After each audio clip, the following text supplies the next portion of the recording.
True Crime Society podcast contains adult themes and violence and is not intended for all audiences. Listener discretion is advised. And if you'd like to skip the intro or move to any specific part of the podcast, please refer to the timestamps listed in the episode description. Thank you.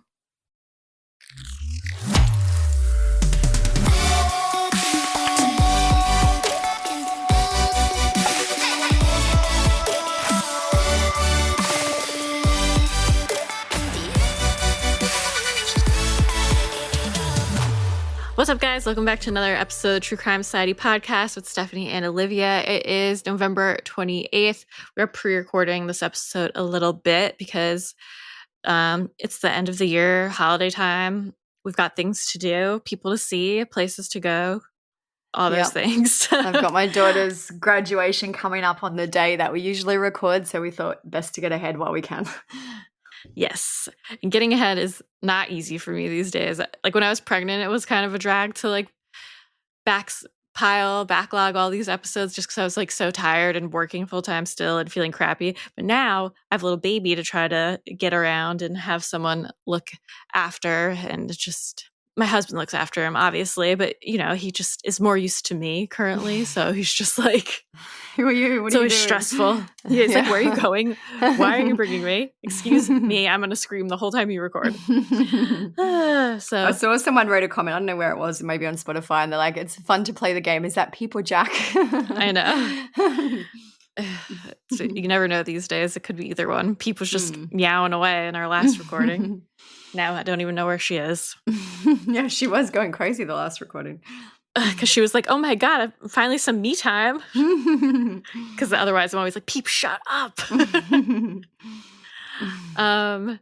So yeah, we were trying to think of a random chat topic since this episode won't come out for a bit. And one thing we thought of to talk about, hold on, my computer's doing something crazy, to talk about was Olivia mentioned the other day that she was going lawn bowling as if that was something normal. And I was like, I've never heard of lawn bowling in my life. I can't even talk. I even said it was because it's called barefoot bowling. So like, yeah.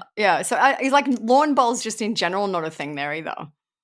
No. Oh, so here, well, and I feel like it's in most states. There's like bocce ball, but I don't think it's the same thing. So here we have what they call them bowling clubs. Like not every, but a lot of suburbs will have a local bowling club. And when I say bowling, it's lawn bowls. It's not 10-pin bowls. So out the front of this club where they usually have like a restaurant and a bar, so you can go, but they have like lawn bowls set up. I don't even know, I guess a bowling green. That's the word I'm looking for, the green. So there's even a club around here called The Greens because that's what it is. But basically it's like a synthetic grass type scenario, like, and turf. You go and you roll balls. It is kind of like bocce a little bit, I guess. Someone will come at me and say it's not, but it is. Like you roll the balls on the ground, you've got to get them in a certain position or whatever. To be fair, I'm not great. I'm not great at it. And they do hear a thing called barefoot bowls, where you go and like a lot of people do it for Christmas parties and like team building events. You go and you won't wear shoes and you'll have drinks while you bowl, basically. It's a really big thing. I just didn't even think it wouldn't be a thing anywhere else. Maybe because the weather is nice-ish here and you can do it all year round. But it is very like more of a summer thing. Like I know heaps of people will have their Christmas parties soon at bowling clubs and do barefoot bowls. So yeah, I don't know. I just didn't even consider that it wasn't a thing anywhere else. Why can't you wear shoes just for fun? Just you can't, yeah. Like I don't know if some of them require. Like I don't know. Someone will come and tell me I'm wrong, but maybe you have to wear like a certain type of shoe on the bowling green to not just like damage it. Like you can't wear probably like for example like black soled shoes in case the sole rubs on the green. So barefoot bowls, it doesn't matter. You can because it's just fake grass. Whereas it doesn't matter what like you don't need the correct shoes, whereas like there are serious lawn bowlers who have like a uniform and they meet every Saturday or every during the week. All the bowlers will be out there, and it is. Are there pins? No, like you just have to get the balls in a certain spot. You've just got to get the ball as close to another ball. I'm just gonna hold on. I'm just gonna. That sounds kind of like bocce ball. Yeah, it's very. I feel like it is very like bocce. It says they try to roll their ball called a bowl. So they roll their ball, which is called a bowl, closer to a small ball. So yeah, you've got to roll your ball as close to it's almost like pool, like snooker pool as well, but just with your hands and with different size balls. But there are people who are in like bowling leagues and a lot of them are elderly men who I guess obviously have the time to do this during the week. So it is and it's an easy sport. It's obviously not very high impact. It's just very social. So a lot of people do play it here. Yeah, I don't know if it's a thing in states with nicer climates, maybe like beachier areas, but I've never heard of it. And when I Googled it, it didn't really seem like it was a thing here. I've just and because even I just Googled lawn bowls to make sure I have the rules correct, and it's obviously come up with all the bowling clubs near me. There's 1, 2, 3, 4, 5, 6 within about a 15-minute drive, like obviously in all different directions, but there are 6, so they're everywhere. Interesting. Yeah. Do you have pickleball there?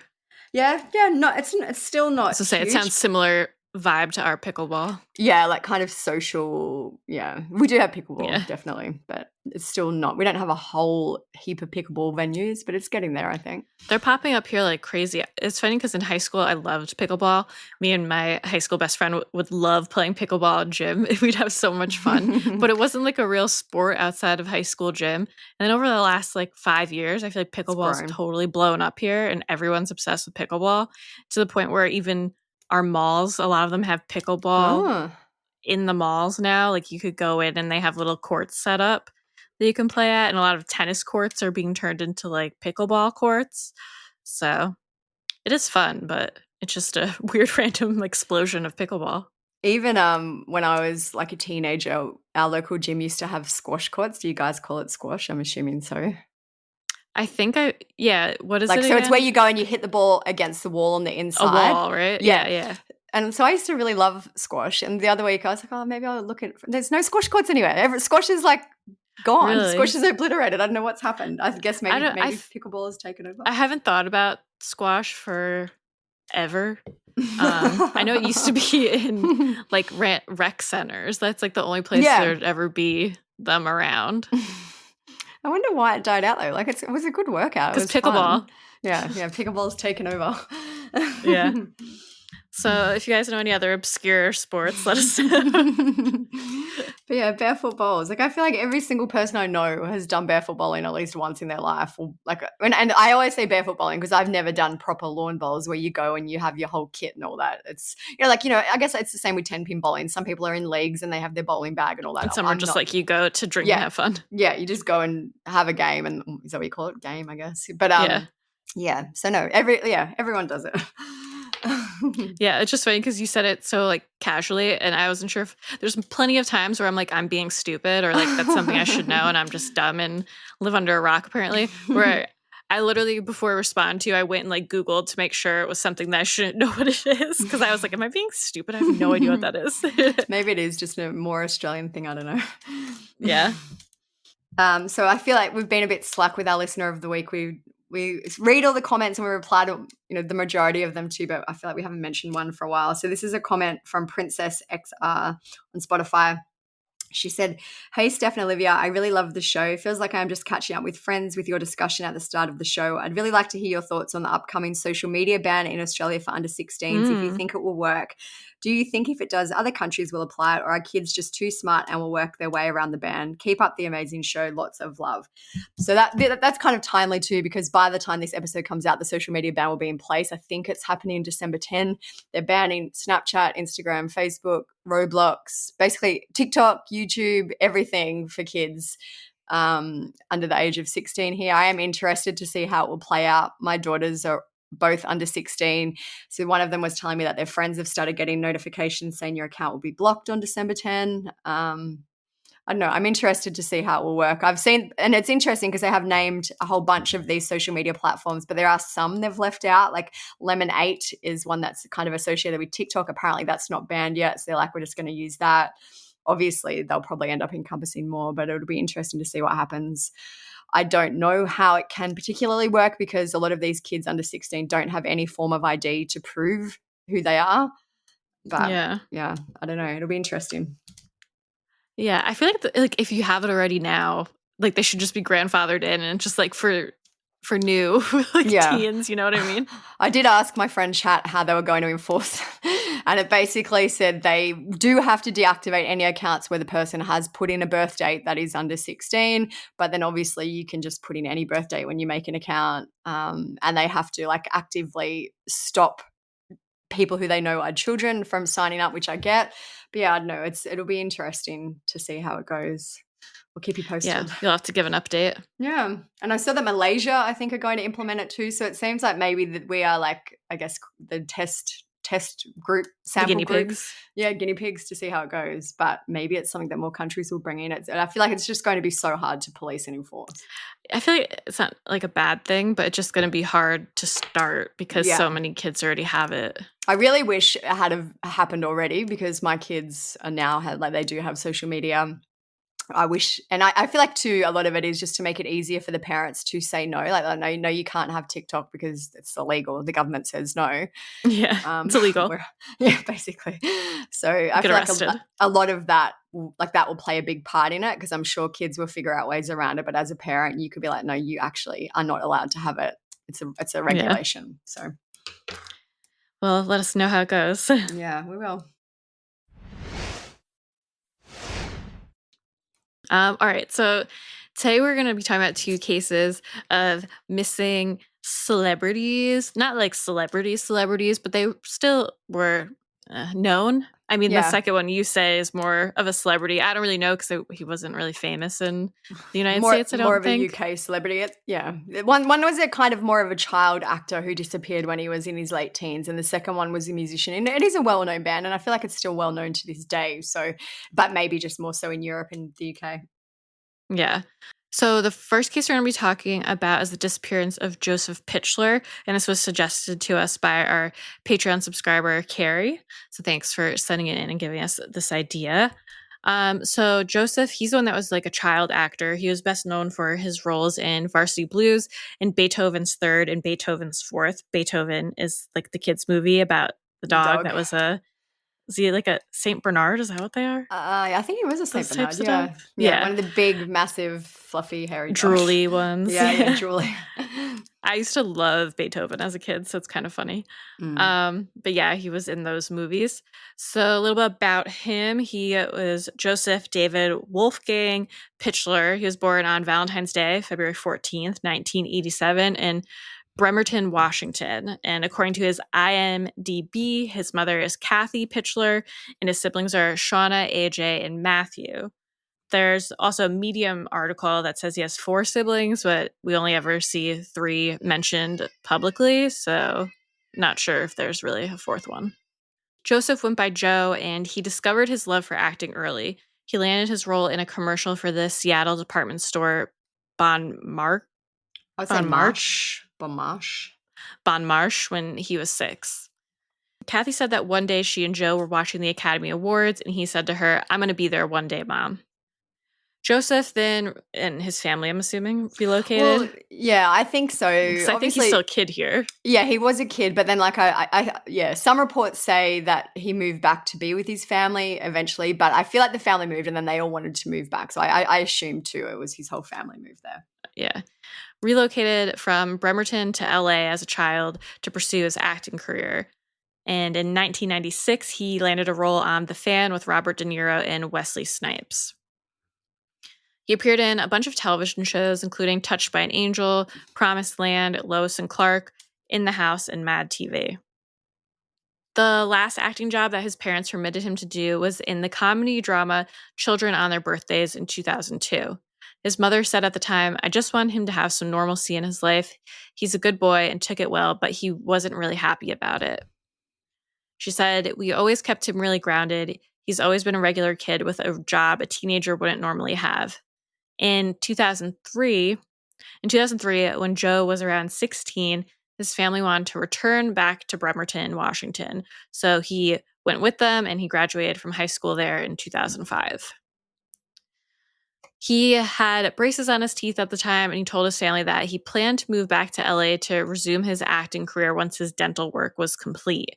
So once he turned 18, he gained access to his trust fund and he moved into his own apartment in Bremerton. He lived across town from his family.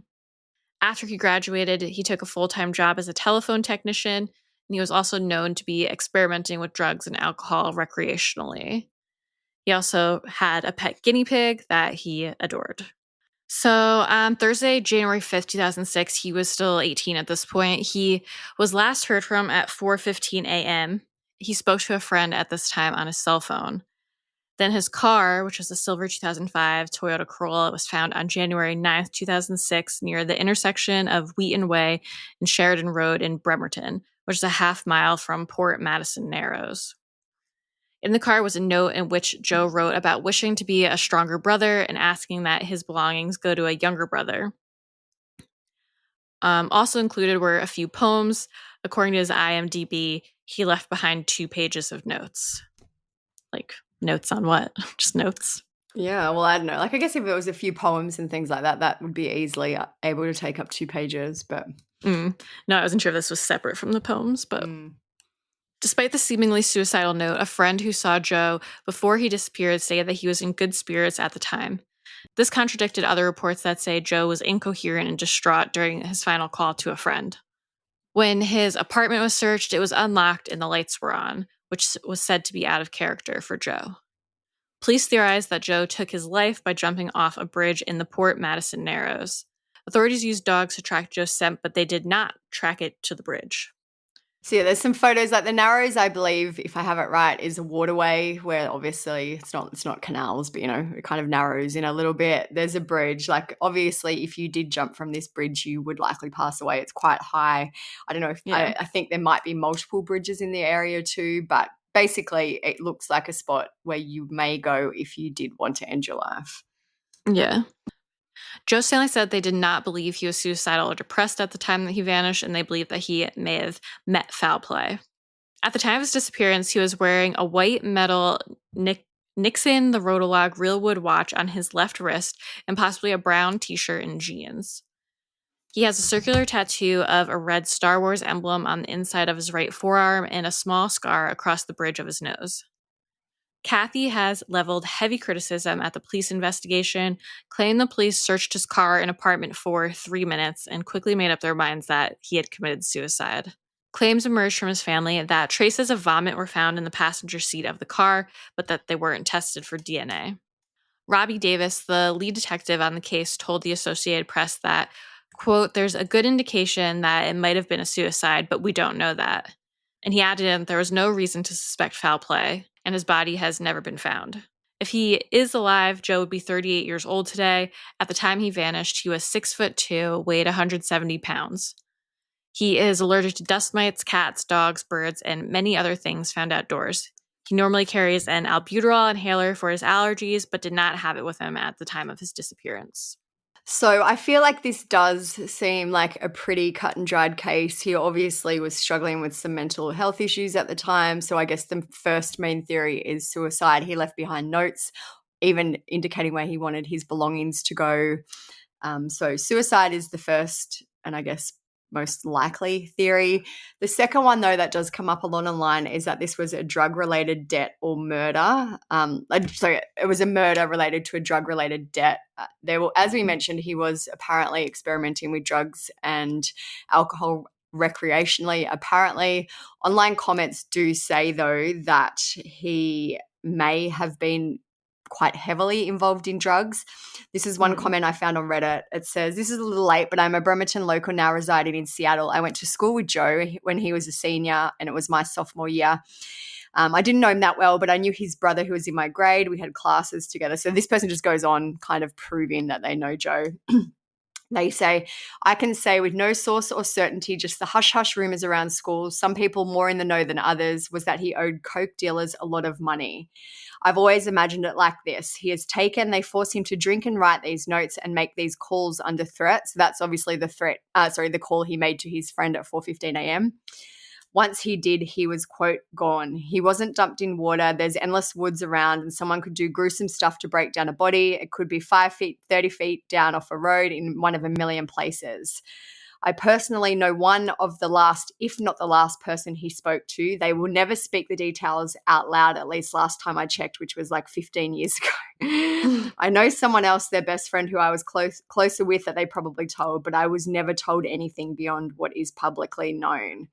I feel like maybe, like, could he really have had that much of a coke drug debt that they were going to kill him?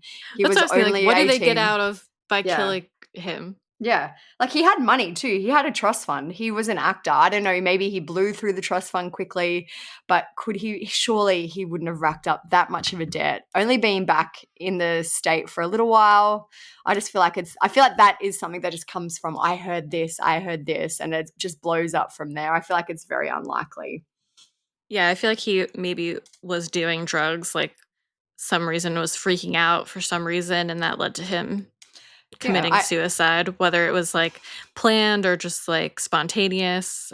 Seems like something like that would have happened. I do think it sounds like drugs and or alcohol could absolutely have been involved, but more so in terms of his state of mind at the time. Maybe he was having some type of break due to the drugs. Maybe if he was just depressed, because obviously alcohol is a depressant. This is an interesting comment that I found too. It says, the friend that he left at around 4 a.m. said he left in good spirits. They had had some drinks, but he was coherent when he left. He called less than 10 minutes later after 4 a.m., and the friend could only say that he sounded upset. He must have been fairly unintelligible because the friend couldn't give details about what was said, only that he'd been crying and he told him to sleep it off. He then promised to call that friend back in an hour. The car was found, as we mentioned, the car was undamaged. So there was no indication, for example, that he'd hit his head in a car accident. So this person says, if his car hadn't been found undamaged, I would have thought he hit something, sustained a head injury, but he was left confused. Yeah. So yeah, I feel like and this person goes on to say, with his apartment lights left on and the doors unlocked, they also found a black glove on the ground by his building. I don't believe he could have jumped and not been found based on the map of the water near where his car was found, such as the Narrows. The odds of not washing up on a shore or being seen in the water are so slim. Canine teams didn't pick up any scent near the bridges. So I don't know. I feel like obviously you would expect him to be found. There are reasons why he couldn't be. If he, for instance, got snagged under a log, Maybe he didn't jump off the bridge. I still think like he did something impulsive. Like he was clearly freaking out. And the car wasn't found right near the bridge either. It was found like a walk away. Like I've seen different reports about where the car was found. It says it was near the Narrows, so near enough that he could have walked there. And I guess people just assume because there was a bridge there, maybe that's what he did.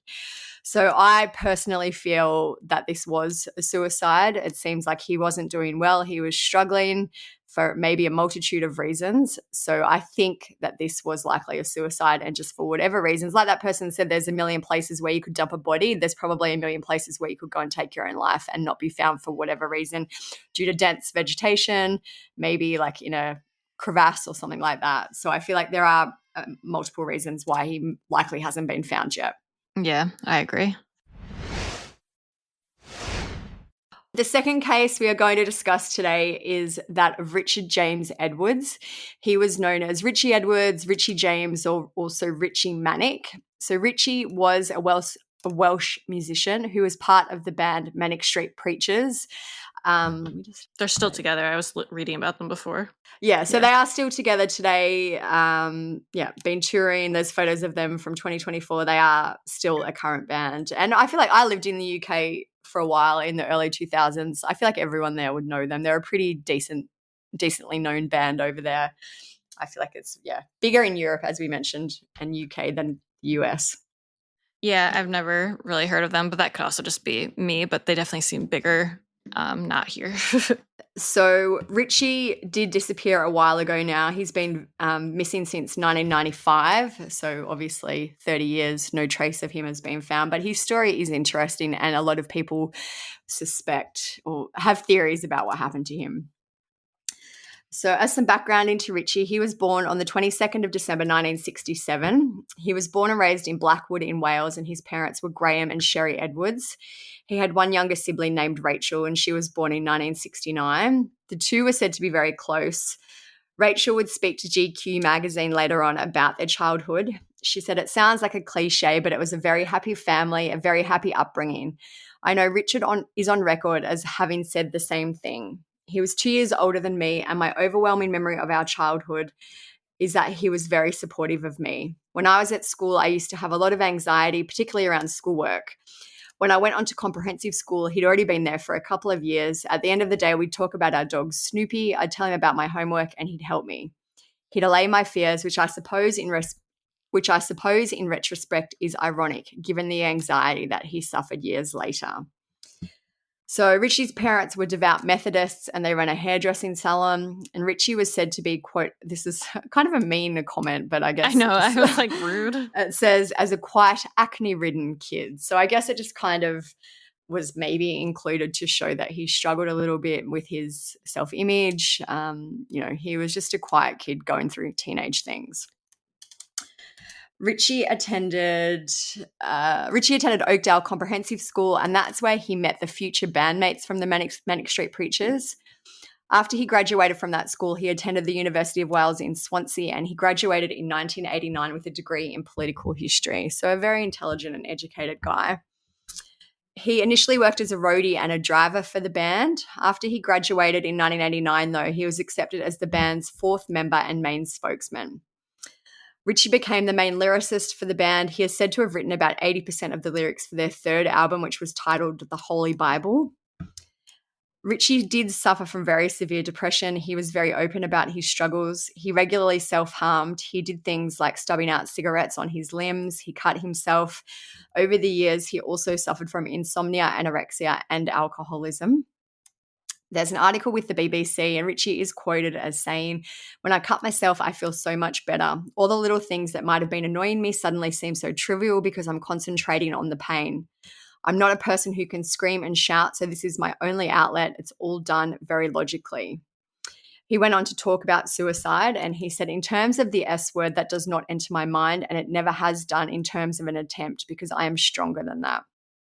In May 1991, a journalist questioned Richey about how serious he was about his art and his music, and Richey responded by carving the words "for real," like number 4 real, into his arm with a razor blade, and the injury required 18 stitches. So that is super deep to require that many stitches, but that is how he apparently proved how serious he was about music. Between 1993 until his disappearance in 1995, Richey had been dating a woman named Jo Wiley.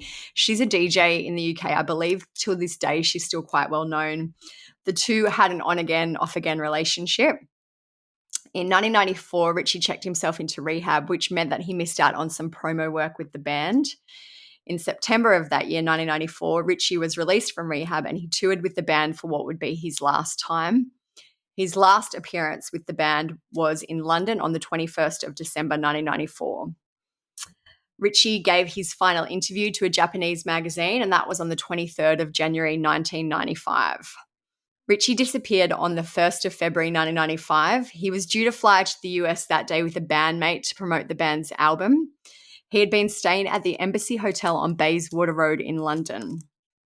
Prior to the 1st of February, Richey had been withdrawing £200 a day from his bank account, and that came to a total of £2,800 on the day of the scheduled flight. This is the equivalent of around £5,500 today, which is around $7,500 US. So not a huge amount of money, but I guess enough to keep you going for a while. The night before he vanished, Richey gave a friend a book. The book was called Novel with Cocaine. He told his friend to read the introduction. That part of the book involved the author staying in a mental asylum before vanishing.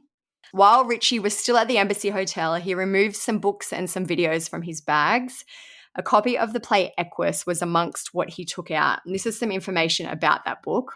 It says, this is a 1973 play by Peter Schaefer about a boy named Alan Strang who has a religious and sexual obsession with horses. A psychiatrist, Martin Dysart, is tasked with treating him, and as he delves into the boy's mind, he begins to question his own sterile, normal life. The play is a psychological drama that explores themes of passion, faith, worship, and repression, blending realism with surrealism to confront the contradictions of the human condition. So sounds deep.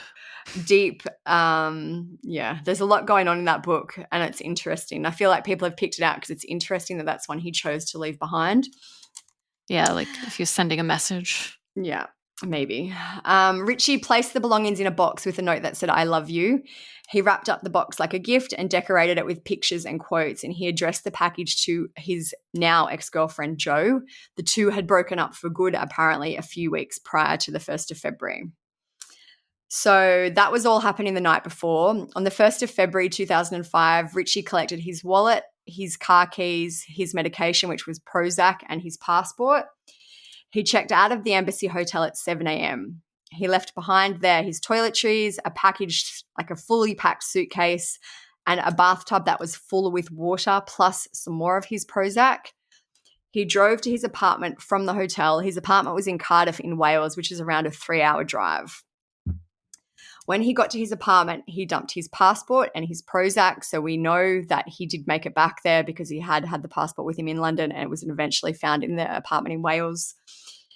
His parents, Graham and Sherry, issued public appeals for Richey to let him know that he was safe. Obviously, it became pretty clear quickly that he was missing when he didn't get on the flight with the bandmate, so the parents figured out quickly that he wasn't able to be found. Interestingly, over the next few weeks, Richey was apparently spotted at both a passport office and a bus station in Newport, Wales. This was around a 30-minute drive from his apartment in Cardiff. Like, Cardiff is a major city in Wales. I feel like they would absolutely have a passport office or somewhere to get a passport. So why is he going to another town 30 minutes away? Who knows? While he was in Newport, a fan spoke with Richey. This person was unaware that Richey was missing. The two were said to discuss a mutual friend that they had before Richey left the area. So someone who knew who Richey was, didn't know he was missing, apparently had a conversation with him in these weeks after he left London. On the 7th of February 2005, a taxi driver alleged that he picked Richey up from King's Hotel in Newport. The driver said that he drove Richey to multiple locations, including to his hometown of Blackwood. The driver said that whoever he thinks is Richey spoke in a Cockney accent, but that he would occasionally switch to a Welsh one, and that the man asked if he could lie down on the back seat. He also apparently asked the driver to avoid main roads. When the driver arrived at the Blackwood bus station where Richey had apparently asked him to go, Richey said, "This is not the place." And he asked to be taken to Pontypool train station, which was an additional 20-minute drive away. So when I am saying Richey apparently said this, it's never really been totally confirmed that Richey was the person in the cab. It seems like it could be likely. I am just saying Richey because that is who the man thinks it was. The taxi driver said that the person thought to be Richey got out of the taxi at the Seven Views service station in Gloucestershire and paid the £68 fare in cash. So that was on the 7th of February. On the 14th of February 2005, which was 2 weeks after he vanished, Richey's car was ticketed at the Seven Views service station. So a service station, for anyone who doesn't know, is a gas station essentially. Like, you stop, they have them, you get gas, you can get food, drinks. It's the same thing. It's just maybe the British terminology is a service station. That's what we say here too. So the car was ticketed February 14th. By February 17th, the car was reported as abandoned. So it seems like it could have been him because isn't that where he got dropped off by the taxi? But then why, like, maybe he just wanted the taxi to drive him around so he could go to these places and his car was already there and that's why he got dropped back. Well, and you said the next thing, his car battery could have been dead. Yeah. So they said when they looked at the car, they said the battery of the vehicle was dead and there was evidence it had been lived in. I'm assuming that means he didn't have money for gas. I mean, that's why he was at the gas station. Food wrappers. Nobody paid for the taxi. So yeah, in cash. And he did have this £7,500 or however many, what did I say? £2,800. So he had money. He also just seems like something was off. Something was going on. So the service station overlooked the Severn Bridge, which is a well-known suicide spot. I've had a look at some photos of the bridge. It kind of looks a little bit like the Golden Gate Bridge, which I think is a suspension bridge, if I've got the right terminology. It's big. If you jumped from it, you would absolutely not survive. If you're wondering what it is, the Severn Bridge is the original suspension bridge crossing the river between England and Wales and opened in 1966. So amongst Richey's belongings, they did find a toll bridge receipt for the bridge. And that timestamp indicated that he went over the bridge at around 2:55 a.m. So again, if he went there at that time, there probably wouldn't have been many people, or as many people around, as many drivers. It would be quite a quiet time of the evening or the early morning. Yeah. So obviously there was a big search for Richey. There was no trace of him to be found, and the band ended up going on hiatus for a little while. They resumed playing live in December 1995, which was almost a year, 10 months or so after Richey was last seen. In March of 1997, so 2 years after he went missing, a fan told authorities that she had seen Richey in Goa in India at a commune, and there were also some reported sightings at a market in Goa. A man also reported seeing Richey at a bar in the Canary Islands, and he said that Richey, if it was him, fled when he was confronted. Despite these apparent sightings, though, Richey's family refused to believe that he was dead. By 2008, though, they did, I guess, change their mind. They requested that a grant of probate be established, which meant they could settle his affairs and his estate. His personal estate was valued at around £455,000, and after they took out all of his liabilities, it came down to £377,000, which is around 500,000 US dollars. The document issued by the Probate Registry of Wales named his parents as the executors and stated that he has died on or since February 1st, 1995. A spokeswoman for the police said that they had retained an open missing persons file on Richey until that date, but now, obviously, the coroner has declared that he's dead and they were going to close the case. Sucks there's not a way to like I get it, but to deal with someone's estate when they're probably most likely dead without like having the case be closed, because it's like you still want to know what happened. And also, if they turn back up, they're alive. So I don't know, does it really matter if you declare someone dead? True. It just seems like, I understand it's like bureaucracy and the thing that you have to do because you just can't take over someone's money or estate without having proof that they're dead. But it should be like they've been missing for this long, so let's settle their estate. Yeah. By 2020, both of Richey's parents had passed away. His sister Rachel spoke to the media and said, "I'm never going to find out what happened. This is perpetual. It's a perpetual loss rather than a bereavement where you experience a grieving process. As I mentioned earlier, both of my parents are now dead. It's only me left to carry on the search for new information about what happened to my brother."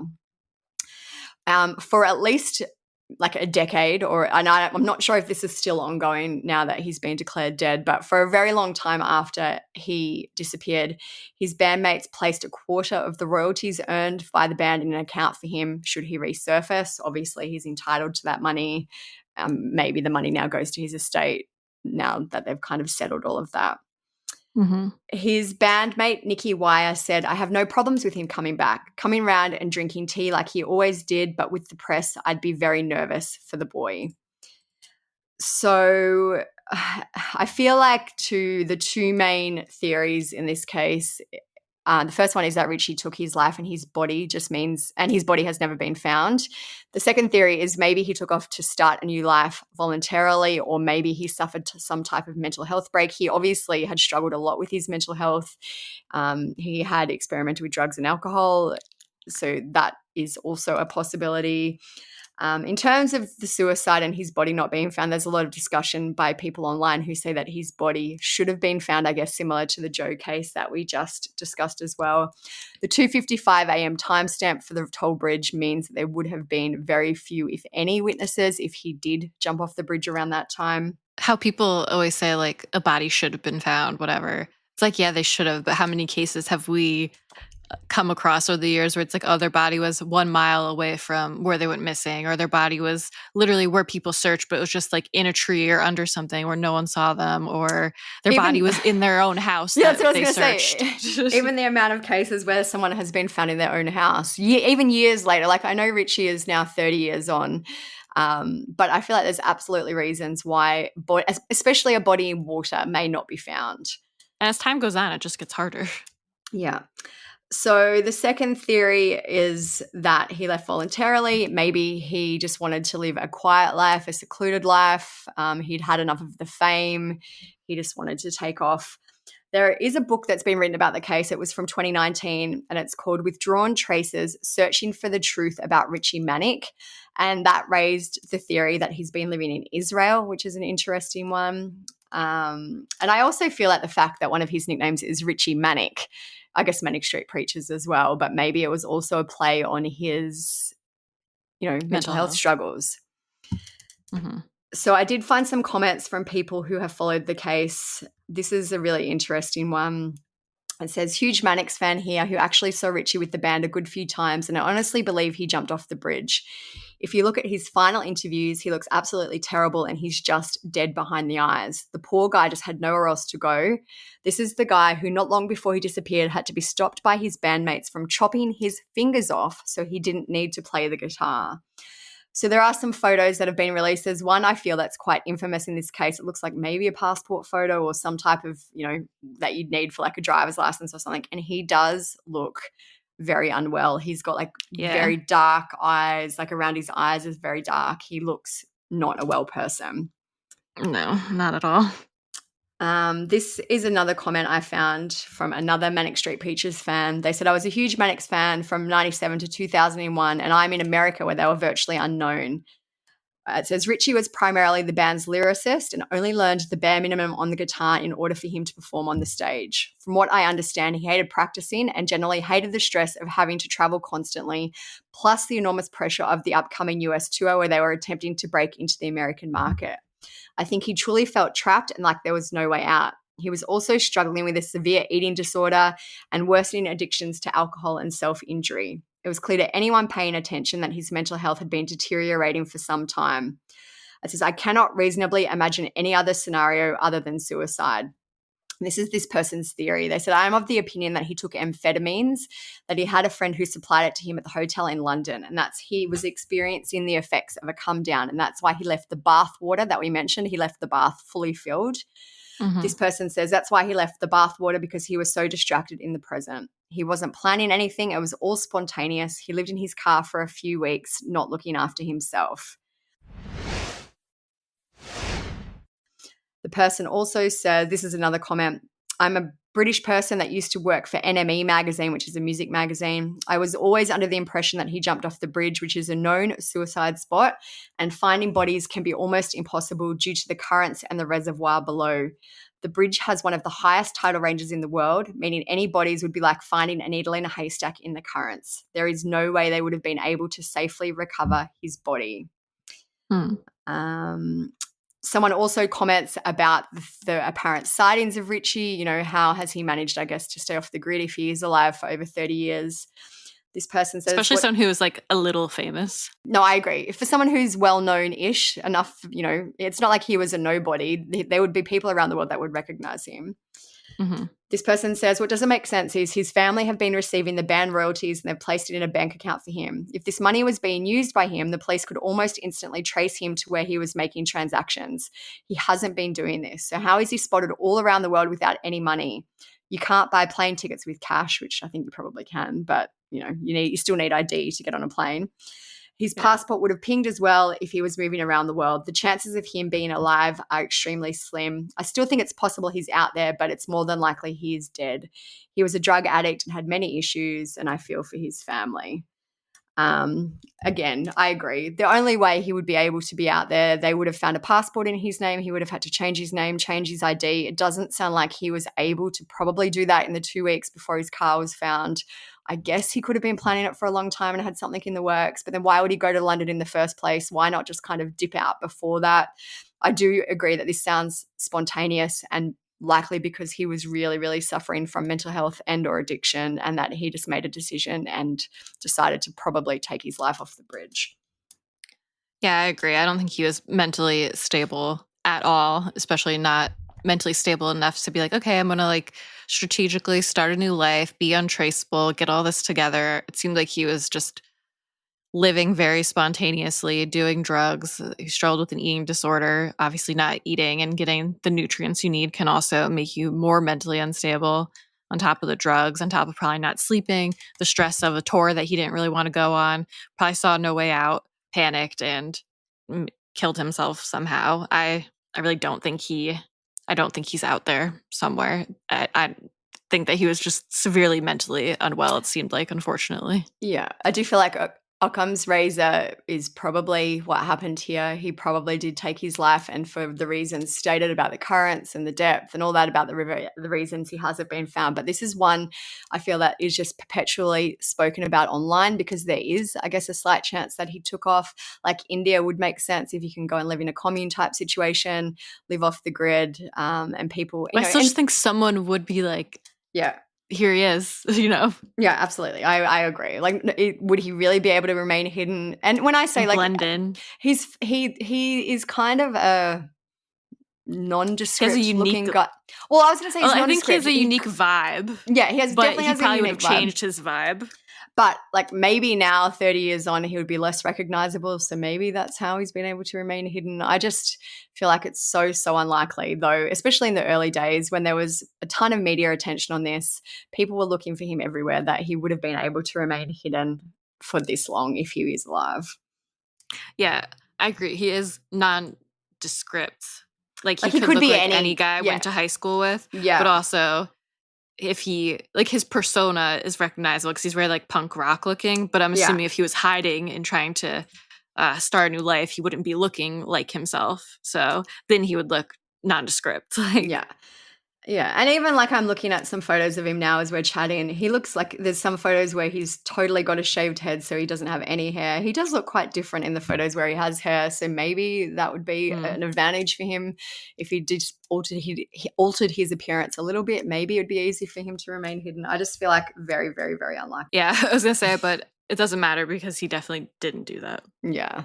And yeah, I know it would be horrible for his family to have not been able, especially, well, now it's only his sister is the only one left, but to not be able to recover the body and have some type of closure, it would be horrible. But I just feel like the most likely thing is that he did take his own life off the bridge. Yeah, it must be really difficult just like not knowing what happened. I couldn't imagine. I'm sure they know that he's most likely dead, but you just always have to wonder like what happened. Yeah, exactly. So that is it for this episode. Thank you guys for listening. Everything will be on the blog at truecrimesocietyblog.com. As always, if you want to read more about the case or see any of our sources, let us know your theories on both cases too. If you do think there's definitely something we've left out, if you think there's another possibility, or what your thoughts on the cases are. Yeah, I always love hearing what everyone else thinks could have happened as well. Make sure you're following us on Instagram at True Crime Society. We're always posting the latest news and updates and things there. If you want to see what we're up to, my Instagram, StephSum_. Olivia is TCS Olivia. So you can follow us there and check us out on Patreon if you want more content from us. We do weekly bonus episodes. We do all the episodes ad-free. So you get 2 ad-free episodes a week, plus earlier release of the main episodes. Plus you have some fun chats on there and stuff. And we share a little bit more about our lives on the Patreon episodes. If you are a chat lover, it's a good place for you. That's it. Make sure you guys comment on Spotify, leave us comments, have some chat on there. We love seeing what everyone says. And if you could share the podcast to your Instagram stories and let us see what you guys are doing while you listen to the podcast, we love resharing them. It's a big help to us when you guys share so all of your followers can see as well, and maybe they'll start tuning in too. So if you guys could do that, it'd be a big help. All right, so thank you guys for listening. Stay safe out there. Peace out. See ya.